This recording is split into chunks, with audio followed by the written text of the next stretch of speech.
Rail नगरी चितरंजन में अतिक्रमण किए गए दुकानदारों को फिलहाल फौरी राहत मिल गया है। अब अनऑथराइज तरीके से रह रहे इन दुकानदारों पर छठ पूजा तक किसी भी तरह की कार्रवाई चितरंजन प्रशासन नहीं करेगा। मालूम हो कि चितरंजन प्रशासन की ओर से आज 26 तारीख को इन अतिक्रमण वाले जगहों को बुलडोजर के सहारे खाली कराया जाना था, लेकिन इसे लेकर टीएमसी के बाराबंकी विधायक, विधान उपाध्याय, भाजपा विधायक एवं सांसद के द्वारा चिरेका महाप्रबंधक से वार्ता के बाद फौरन राहत दिया गया है। जो जानकारी मिल रही है उसके अनुसार अब इन दुकानदारों को कुछ मोहलत मिल गया है। बताते चले कि आज 26 सितंबर को चिरेका प्रशासन की ओर से तोड़े जाने को लेकर दुकानदारों ने अपने से ही दुकानदारों को सामान हटाना शुरू कर दिया था। खबरों से बने रहने के लिए यदि अभी तक आपने मेरे चैनल को सब्सक्राइब नहीं किए हैं तो मेरे चैनल को सब्सक्राइब करके लाइक शेयर कमेंट करें। वीडियो यदि फेसबुक पर देख रहे हैं तो मेरे फेसबुक पेज को भी लाइक करें। लीजिए देखिए किस तरह से दुकानदार अपने सामान को खुद हटाने में जुटे हैं। साथ ही साथ यह भी सुना रहे हैं कि इसे लेकर टीएमसी तथा भाजपा के विधायक, सांसद क्या कुछ बोलकर अपना श्रेय लेने में जुटे हैं। आप लोग खुद ही सुनिए और समझिए।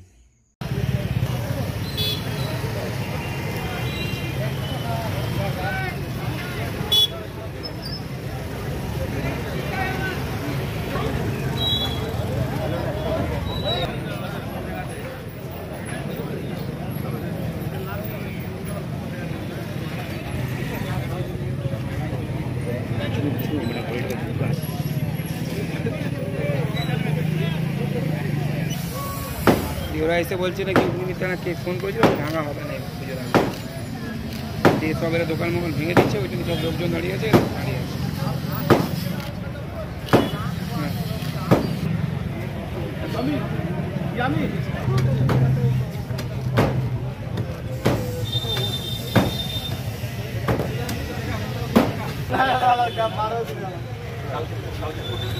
वो आने की तरह कहीं भी जाएगा। मेरा मोदी के पास जाएगा कि नहीं, फोटो मोदी के पास। প্রথমত হচ্ছে যে কোনো জিনিস নিয়ে রাজনীতি করা উচিত, কারণ আমরা গেছিলাম মানবিকতার খাতিরে গেছিলাম, মানুষ যাতে পুজোর সময় উচ্ছেদ না হয়ে যায় সে কারণে আমি কিন্তু গতকালকে জিএম সাহেব তাদের সাথে দেখা করেছিলাম এবং ওনাকে আমি কোনো পলিটিক্যাল নয় এমনি মানুষ হিসাবে বলেছিলাম যে দুর্গা পূজার সময় বা ছট পুজোর সময় কোনো মানুষকে ব্যবহার করা উচিত না। তো এটা যেহেতু আপনি নিজেও মানুষ, তো এটা একটু ভাবনা চিন্তা করুন। উনি আমাকে আশ্বাস দিয়েছিলেন যে হ্যাঁ আমি ওটা দেখে নিচ্ছি। তো তারপর যারা গেছে বা আমিও এক্ষুনি শুনলাম যে অনেকে গেছে, এটা এই নিয়ে রাজনীতি করা কারোরই উচিত না এবং এটার জবাব মানুষ নিশ্চিতভাবে যেভাবে প্রতিবার বারবার দিচ্ছে ঠিক সেভাবে মানুষ জবাবটা দিয়ে। আজকে বিজেপির অজয় পোদ্দার গিয়েছিলেন বিধায়ক, শুনলাম। আমি এখন যখন ছিলাম বার্নপুরে ছিলাম আমি খবর পেলাম। তো কি বলে ওটা ঘোলা জলে মাছ ধরতে যাওয়া, মানে জেনে গেছে যে ঘটনাটা ঘটে গেছে, এরপর যে ওখানে রাজনীতি করা। আমি অনুরোধ করব প্রত্যেককে মানুষের পাশে থাকুন, রাজনীতি করবেন। আজকে রেল প্রবন্ধক জিএম এর সঙ্গে যে কথা হয়েছে, ছট পরব অবধি কোনো দোকানদারকে ডিস্টার্ব করা হবে না। এতে আমাদের জ্যোতির্ময় সিং মাহাতো, পশ্চিমবাংলার মহামন্ত্রী, পুরুলিয়ার সাংসদ, ওনার কথাটা রেলমন্ত্রীর সঙ্গে হয়েছে। রেলমন্ত্রীর আশ্বাসে আমি জিএম এর কাছে গিয়েছিলাম। জিএম বললেন ছট পরব অবধি কিছু করা যাবে না। সেটা আমি স্ট্রংলি বলেছি কি ছট পরব অবধি কোনো দোকান যেমন না ভাঙে। আসার কারণটা এই যে ভাঙাভাঙির একটা চক্রান্ত চলছে, সে ওকে স্টপ করার জন্য ভারতীয় মজদুর সংঘ, কর্মচারী সংঘ আমাদের সংগঠন, ওদের ডাকে আমি এসেছি। এসে মহাপ্রবন্ধকের সঙ্গে জিএম এর সঙ্গে কথা হয়েছে। এখন ছট পরব অবধি কোনো দোকানদারকে ডিস্টার্ব করা যাবে না, ডিস্টার্ব করবে না প্রশাসন, এটা কথা দিয়েছে আর এই কথাটা লাগু হবে। আমরা কোনো সময় রাজনীতি মানে সেন্ট্রাল গভর্নমেন্টের এটা ভেরি ইম্পর্টেন্ট ইন্ডাস্ট্রি, ভারতের এটা আমরা বলতে পারি একটা গোল্ডেন এরার ইন্ডাস্ট্রি আছে, যেখানে আপনার ইলেকট্রিক ইঞ্জিনিয়ার প্রোডাকশন হয় আর সবসময় প্রোডাকশনগুলো মানে রেকর্ড প্রোডাকশন হয়। তো কিন্তু আমরা সবসময় সিএলডব্লিউর সঙ্গেই আছি আর সিএলডব্লিউর সহযোগে আমরা এই কাজটা করতে পেরেছি। মহাপ্রবন্ধক জি যিনি বলেছেন কি ছট পরব অবধি কোনো কিছু হবে না।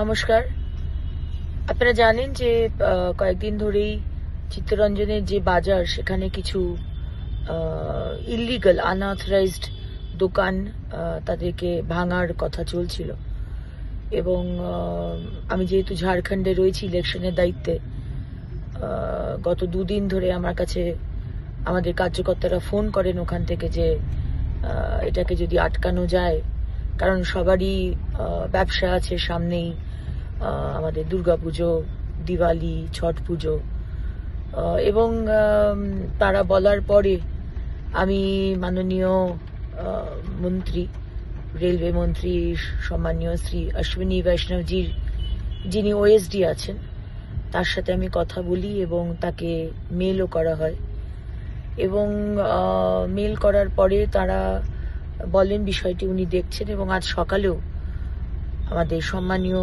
জিএম সাহেব চিত্তরঞ্জনের তার সাথে আমার কথা হয় এবং তিনি আশ্বাস দেন যে ঠিক আছে, আপনি যেটা চেয়েছেন আপনার সম্মানের খাতিরে আমরা কাজ এই ধরনের ইলিগাল কনস্ট্রাকশন ডেমলিশ করার কাজটা আমরা বন্ধ রাখছি এবং ছট পুজোর পরে আপনার কথা মতো আমরা এই কাজটি কিন্তু আবার শুরু করব। আনঅথরাইজড যা দোকান আছে সেগুলো কিন্তু ভাঙা হবে, কারণ কি কমপ্লেন আসছে প্রায় 1100 লাইসেন্সি হোল্ডার যারা অথরাইজড দোকানের মালিক তারা কমপ্লেন করছেন এই 150 মতো যারা আনঅথরাইজড রয়েছেন তাদের জন্য আজকে তাদের ব্যবসা নষ্ট হচ্ছে।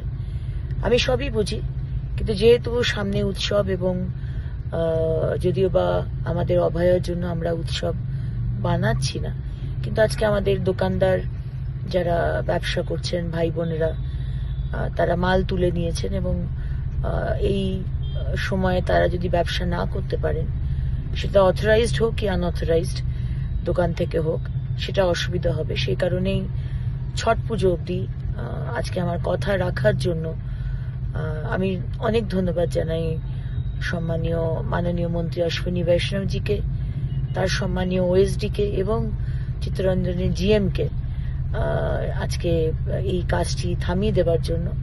এবং আমি এটাও বলেছি যে ছট পুজোর পরে আপনারা যেরকম ভাবেন সেইভাবেই ইলিগাল যে আনঅথরাইজড কনস্ট্রাকশন আপনারা ভাঙবেন, কারণ আমি কোনোদিনই ইলিগাল কাজকে সমর্থন করি না। এবং আমার দ্বিতীয় যে দাবি ছিল যে যারা এই দোকান চালাচ্ছে, হয়তো বাবারা তার বাবা চালিয়েছেন, এখন তারা ছেলেরা চালাচ্ছে, প্রায় 50-60 বছর ধরে এই দোকানের তারা মালিক এবং চালাচ্ছেন, তাদেরকে প্রথম যেন অফারটা দেওয়া হয় এখন নতুন যে টার্মস অ্যান্ড কন্ডিশনস হচ্ছে সেই অনুযায়ী, এবং তারপরে সেটা তারা যদি না করতে পারেন, সেই টার্মস অ্যান্ড কন্ডিশন তারা যদি না ফুলফিল করতে পারেন, তখন আপনারা টেন্ডার করে অন্য কাউকেও দিতে পারেন। তো এই দুটো দাবি আমি রেখেছিলাম এবং তার যে চিঠি আমি করেছি সেটাও আপনাদের কাছে পাঠিয়ে দিচ্ছি এবং সবাইকে ধন্যবাদ জানাই যে আজকে সামনে যে দুর্গাপুজো, কালী পুজো এবং ছট পুজো, তার কারোর যেন কোনো ক্ষতি না হয় উৎসবের মুহূর্তে, এটুকুই বলার ছিল। ভালো থাকবেন, নমস্কার।